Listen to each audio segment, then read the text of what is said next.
Bien, eh bien, merci beaucoup à la section Lorraine d'égalité et réconciliation pour cette invitation. C'est la deuxième fois que je viens, j'étais venu il y a une année, et donc je suis très heureux de revenir.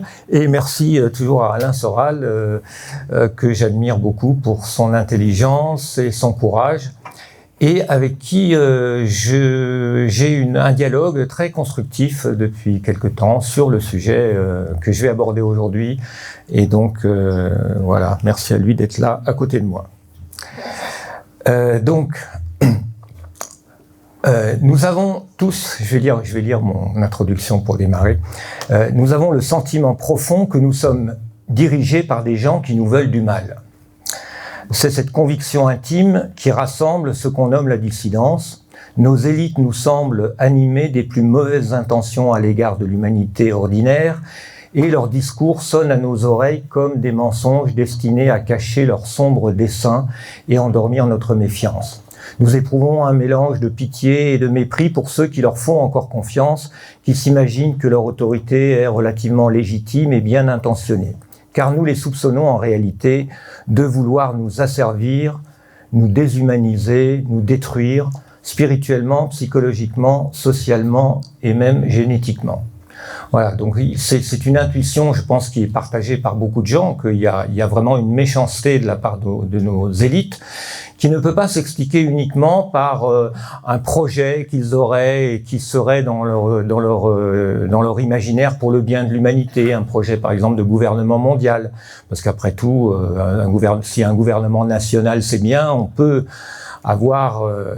théoriser un gouvernement mondial, mais on sent qu'il y a plus que ça, on sent qu'il y a quelque chose de profondément mauvais, méchant, malsain, et c'est une intuition qui s'est cristallisée surtout avec la crise du Covid, où là on a senti que sous prétexte de nous protéger, de nous aider, eh bien on était en train de nous empoisonner, de nous asservir, de nous attaquer dans notre chair.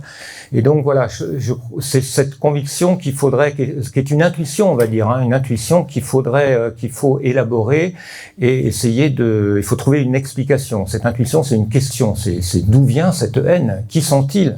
Pourquoi cette méchanceté? D'où ça vient? Voilà, c'est la question que à laquelle je vais apporter une réponse aujourd'hui.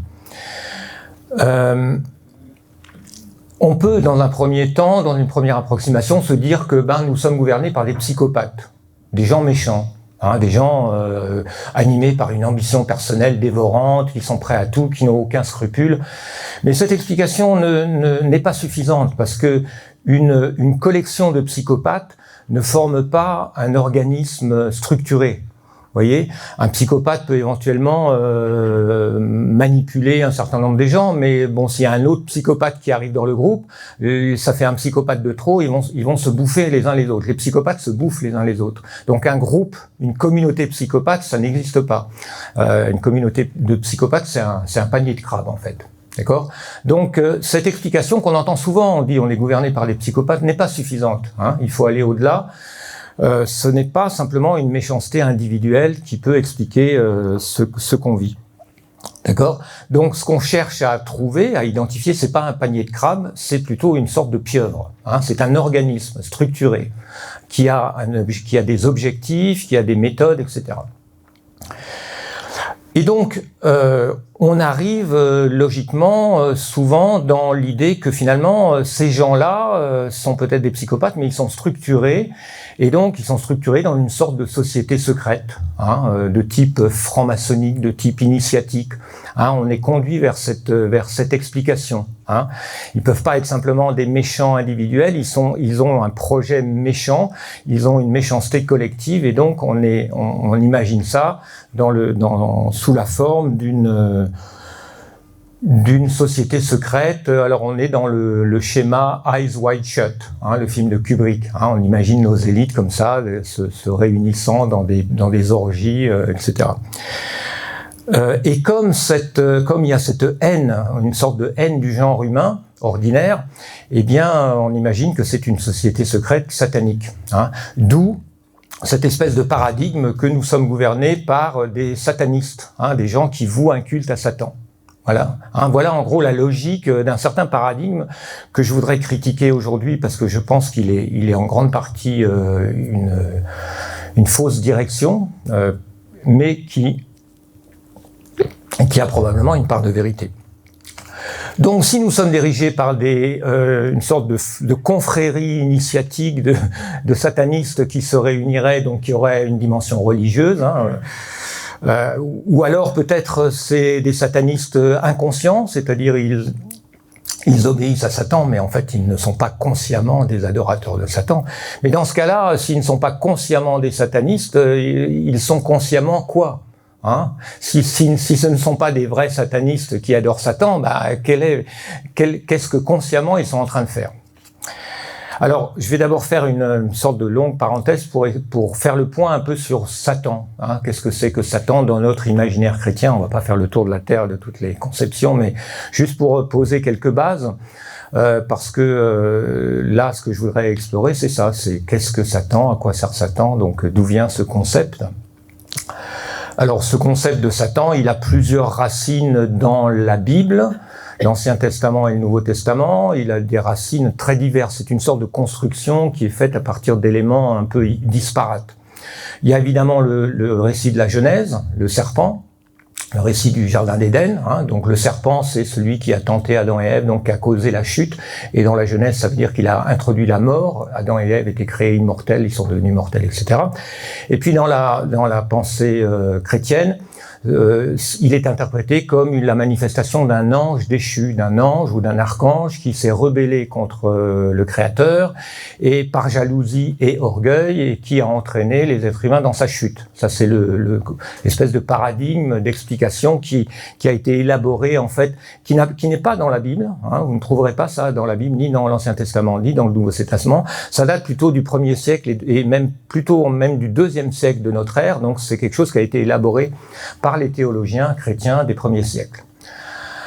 Avec évidemment des racines en puisant dans l'Ancien Testament, par exemple le passage dans la Genèse chapitre 6 des fils de Dieu qui s'accouplent avec les filles des hommes pour produire des géants, les Néphilim. Donc il y a une angélologie, une théorie des anges qui existait et dont on trouve la trace dans la Bible, qui était assez développée dans certains milieux juifs, etc. Donc tout ça a fini par se cristalliser dans une sorte de théorie, de mythe de Satan, l'ange déchu, d'accord ? Théorie qui a été reprise, enfin qui est un peu la même dans l'islam, bien que dans l'islam, Iblis, qui est l'équivalent de Satan, n'est pas un ange mais un djinn, mais enfin on retrouve un peu la même mythologie. Et puis bien sûr dans la pensée chrétienne, donc le Christ vient pour nous libérer de Satan, parce que Satan nous a asservis, nous sommes esclaves de Satan. Donc la rédemptio en latin ça veut dire le rachat. Donc cette théorie du christianisme primitif un peu désuète, aujourd'hui un peu oubliée, qui est qu'on était esclave de Satan et donc on doit être racheté comme un esclave peut être racheté dans le monde antique, où un paysan tombé en servitude par la dette, c'était un phénomène extrêmement fréquent, le paysan s'endette et finalement il devient un serf ou un esclave, donc il peut être racheté. Donc la notion de rédemption est liée à ça, mais essentiellement, plus largement, elle est liée à l'idée qu'il y a un combat cosmique entre le Christ et Satan. D'accord ? Donc le chrétien choisit son camp, choisit le Christ, qui lutte contre Satan jusqu'au dernier jour, etc. Donc j'entre pas évidemment dans tous les détails de cette histoire, je sais je donne les grandes lignes, quoi. Alors, ce Satan, il s'appelle Lucifer. Pourquoi s'appelle-t-il Lucifer ? Eh bien, le mot Lucifer est un mot latin qui a été tiré notamment par Augustin d'un passage de Isaïe, de l'Ancien Testament, Isaïe 14, où il est appliqué en fait à un roi, le roi de Babylone, qui se prenait pour l'étoile du ciel et donc dont la chute et qui a chuté. Donc ce passage qui s'applique dans la Bible très clairement à un roi de Babylone a été interprété comme en fait pouvant s'appliquer donc à l'ange déchu, donc on l'a appelé Lucifer. Alors c'est intéressant de savoir que Lucifer, c'est la planète Vénus pour les Romains. La porte-lumière, Lucifer, ça veut dire porte-lumière, donc c'était un mot qui n'avait pas de connotation satanique du tout dans le paganisme. C'était simplement, d'ailleurs même dans la Bible, il y a encore cette utilisation de Lucifer dans la traduction latine dans d'autres sens positifs. Alors par ailleurs, il a d'autres noms aussi. On peut l'appeler Belzébul, Satan. On peut l'appeler Belzébuth. Alors Belzébuth, c'est un mot qui est une dérivé de Belzébul, Baal-Zébul et Baal. Les Baal, ça veut dire seigneur en cananéen. Donc les Baal, ce sont les dieux, et Baal-Zébul, c'est le seigneur des dieux. Donc c'était un peu une dénomination du dieu suprême chez les Cananéens. Donc pourquoi c'est intéressant de faire remarquer ça? Eh bien parce que en fait, dans l'Ancien Testament, dans la tradition biblique et donc dans la tradition chrétienne, Dieu est le Dieu jaloux, qui considère que tous les autres dieux de tous les peuples, y compris le Dieu suprême, sont des imposteurs, des démons ou des dieux non existants. Et donc le satanisme, c'est le paganisme en fait, dans la tradition juive. C'est-à-dire les dieux des autres peuples sont des démons. Et donc le concept du démon vient d'une diabolisation en fait du paganisme. D'accord? Fondamentalement, notre concept, et ça c'est vrai dans l'Ancien Testament, mais c'est vrai aussi dans le Nouveau Testament, parce que le Dieu jaloux de l'Ancien Testament n'est peut-être pas le même que le Dieu du Nouveau Testament, mais le Dieu du Nouveau Testament est quand même à la même jalousie, hein, c'est-à-dire à toujours considérer le paganisme comme foncièrement satanique, hein, c'est-à-dire que tous les autres dieux sont sataniques. On retrouve ça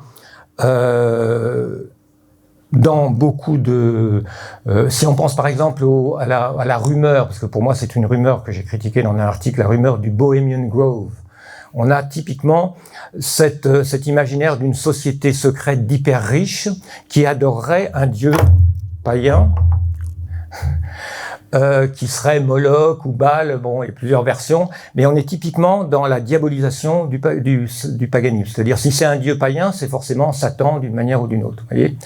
C'est important, vous allez voir pourquoi, de comprendre que cette espèce de paradigme vient notre paradigme de Satan est enraciné dans une critique, dans une diabolisation du paganisme, c'est-à-dire de tous les cultes.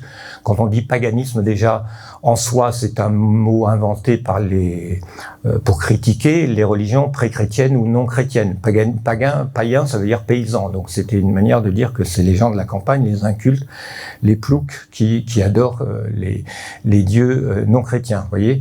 Donc même le terme paganisme déjà contient en soi une forme de tend vers et la meilleure aussi illustration de ça, c'est que pourquoi Satan dans notre iconographie chrétienne a-t-il des pieds de bouc et des cornes? Hein, c'est le portrait robot de Satan, une tête de bouc, des cornes, des pieds de bouc. Et ben en fait, c'est parce que c'est une iconographie qui a été empruntée à la représentation du dieu Pan.